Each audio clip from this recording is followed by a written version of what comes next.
নমস্কার বন্ধু। 1997 সাল 12ই আগস্ট মুম্বাইয়ের বুকে এক মর্মান্তিক ঘটনা ঘটে গেল গুলশান কুমারের মৃত্যু হয়ে। কে এই গুলশান কুমার, যার মৃত্যুতে গোটা বলিউডের বুকে কালো ছায়া নামে আসে? কিন্তু সেদিন কি এমন হয়েছিল যার জন্য গুলশান কুমারকে তার পিঠে 16টা গুলি মেরে তাকে হত্যা করা হলো? কে এই ঘটনাটা ঘটিয়েছিল? কেন গুলশান কুমারের কাছে আন্ডারওয়ার্ল্ড ডনের ধমকি আসতো? চলুন আজকে আমরা এই ভিডিওর মাধ্যমে সবটা জানবো। তার জন্য ভিডিওটা শেষ অবধি দেখতে থাকুন। সাল 1951 5ই মে দিল্লির এক পাঞ্জাবি ফ্যামিলিতে টি সিরিজ কোম্পানির মালিক গুলশান কুমারের জন্ম হয়। হ্যাঁ, এই সেই ব্যক্তি গুলশান কুমার এত বড় টি সিরিজ কোম্পানি বানিয়ে রেখেছে। ছোটবেলা কর্মজীবন শুরু করেন তার বাবার ফলের জুসের দোকান থেকে। কারণ তিনি কোনো বড়লোক ফ্যামিলিতে জন্মগ্রহণ করেননি, তাই তিনি তার বাবার কাজে হাত দেন।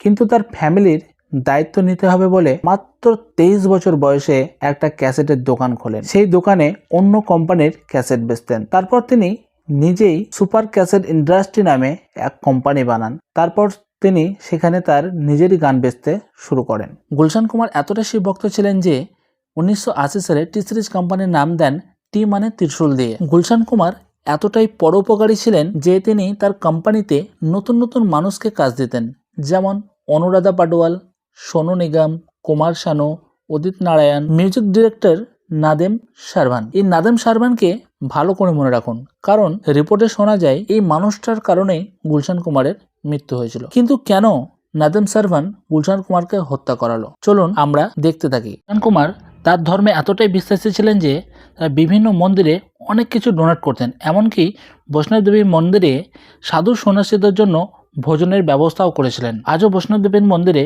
গুলশান কুমারের নামেই সাধু সন্ন্যাসীদের ভোজন করানো হয়। গুলশান কুমারের বয়স তখন 42 বছর। বলিউডের বুকে সঙ্গীতের জগতে ঝড় তোলার স্বপ্ন দেখছেন টি সিরিজ কোম্পানির কর্ণধার গুলশান কুমার।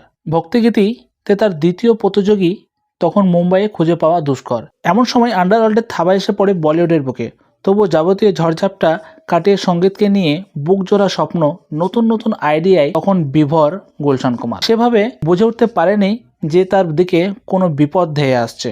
যে মানুষটা সবসময় অন্যের ভালো চেয়ে এসছেন, আজ তাকেই আন্ডারওয়ার্ল্ড ডন দিয়ে মেরে ফেলা হলো। গুলশান কুমারের মৃত্যুর রহস্য জানতে হলে আপনাকে পিছিয়ে যেতে হবে আশিকি মুভি রিলিজের সময় 1990 সালে। কিন্তু কি কানেকশন আছে আশিকি মুভির সাথে গুলশান কুমারের মৃত্যু, চলুন জানি। মিউজিক ডিরেক্টর নাদেম শারভান আর শ্রাবণ রাঠোর টি সিরিজ কোম্পানির কাছে আশিকি মুভির গানের কম্পোজ করার সুযোগ পান, আর সেই গানের 20 মিলিয়ন কপি করে এই সফলতা অর্জন করেন। টি সিরিজ কোম্পানিতে বেশিরভাগ গানে নাদেম সাইফির মিউজিক চলতো। এত বড় মিউজিক ডিরেক্টর হওয়ার পরেও নতুন করে নাদেম শারভান গান গাওয়ার কথা ভাবলেন। কিন্তু নাদেম মিউজিক ডিরেক্টর তো খুব ভালো, কিন্তু গান গাওয়ার দিকে অতটা কিন্তু ভালো ছিলেন না। তাই গুলশান কুমার তাকে ভালোভাবে বোঝালেন তাকে যেন গান না গায়, কিন্তু সে কোনোভাবে শোনেন না। বন্ধুত্বের খাতিরে হাই আজনাবি গান প্রমোট করেন, কিন্তু সেই রকম সেই অ্যালবামটাই সাড়া পাওয়া যায় না। পরবর্তীতে কোম্পানির বড় একটা অ্যামাউন্ট লস হয়, তাই কোম্পানি তখন সেই অ্যালবাম প্রমোট করা ছেড়ে দেয়। গুলশান কুমারের তার গানের প্রমোট করা ছেড়ে দেওয়ায়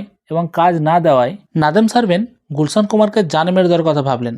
তাই তিনি সুপারি দেয় আন্ডারওয়ার্ল্ড ডন দাউদ ইব্রাহিমকে। আর আন্ডারওয়ার্ল্ডের এই ব্যবসা চালাতেন তার ভাই আনিস ইব্রাহিম, আর দাউদ ইব্রাহিমের রাইট হ্যান্ড বলিউড ডন আব্বু সেলিম। আব্বু সেলিম 5ই আগস্ট 1997 সালে প্রথম গুলশান কুমারকে ফোন করে তাকে 10 কোটি টাকা চান, আর জিজ্ঞেস করেন নাদেম সাইফের গান কেন প্রমোট করছেন না, এই বলে ছেড়ে দেন। এই ব্ল্যাকমেল কল গুলশান কুমার পুলিশকে ইনফর্ম করেন না। তার ভাই কিষান কুমার বারবার করে বলেন যেন পুলিশকে ইনফর্ম করে, কিন্তু গুলশান কুমার সেটাই মাথা ঘামান না। আবার 9ই আগস্ট আব্বু সেলিমের নেক্সট কল আসেন সেই টাকা চাওয়ার জন্য। গুলশান কুমার তাকে সরাসরি বলে দেয় সে তাকে কোনো টাকাই দেবেন না, তাকে টাকা দেওয়ার চেয়ে কোনো বৈষ্ণব সন্ন্যাসী দেখে তিনি খাইয়ে দেবেন। গুলশান কুমার এত বড় আন্ডারওয়ার্ল্ড ডনকে ভয় পাচ্ছিল না। এতে আবু সেলিমের ইগো হার্ট হয়। আবু সেলিম তাকে মারার প্ল্যানিং করে ফেলে। আজ সেই মর্মান্তিক দিন 12 আগস্ট 1997। কুমার রোজ কাজে যাওয়ার আগে তার বাড়ি থেকে 4 কিলোমিটার দূরে জিতনগরের সেই শিব মন্দিরে পুজো দিতে যায়। কিন্তু সেদিন তার নিরাপত্তারক্ষীর শরীরে অসুস্থ থাকার কারণে তিনি সেদিন একাই ড্রাইভারের সাথে মেরুন কালার মারুতি স্ট্রিম গাড়িতে চড়ে শিব মন্দিরেতে সকালবেলায় পুজো দেওয়ার উদ্দেশ্যে রওনা দেয়। গুলশান কুমার মন্দিরে প্রবেশ করে সকাল 10:10 বেজে আর বেরিয়ে আসে আনুমানিক 10:40। মন্দিরের ঠিক সামনে সেলুনে আব্বু সেলিমের 3 জন ব্যক্তি বসেছিলেন গুলশান কুমারের মন্দির থেকে বেরিয়ে আসার অপেক্ষায়। আর ওই 3 জন ছিলেন আব্দুল রব, আব্দুল রাশেদ, অনিল শর্মা। গুলশান কুমার যখন মন্দির থেকে বেরিয়ে গাড়িতে উঠতে যাবে তখনই ঠিক তার কানপাটিতে বন্দুক ধরে গুলি চালায় আর গুলশান কুমার মাটিতে পড়ে যায়। মাটিতে পড়ে ঠিক এগোতে গেলে আরো তার পিঠে 3টে গুলি মারে।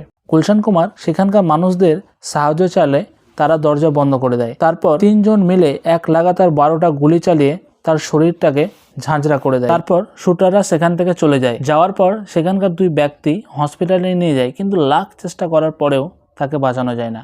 কিন্তু যারা এইভাবে মর্মান্তিক ঘটনা ঘটালো তাদের কি হলো? তাদের ভিতর আব্দুল রবকে 2001 সালে কলকাতায় তাকে অ্যারেস্ট করে। আব্দুল রবকে যাবজ্জীবন কারাদণ্ড হয়। বাকিগুলোর সঠিক এভিডেন্স না থাকার কারণে তাদেরকে ছেড়ে দিতে হয়। এই মার্ডারের যে master mind music director Nadeem Saifi মার্ডারের পরেই দেশ ছেড়ে লন্ডন চলে যায়। সে এখনো দেশে ফেরেনি। আর বর্তমানে টি সিরিজ কোম্পানিকে এগিয়ে নিয়ে যাচ্ছেন গুলশান কুমারের ছোট ভাই কিষান কুমার আর তার ছেলে ভূষণ কুমার। যদি ভিডিওটা আপনাদের ভালো লেগে থাকে তো প্লিজ চ্যানেলটিকে সাবস্ক্রাইব করুন আর শেয়ার করুন আর লাইক করুন।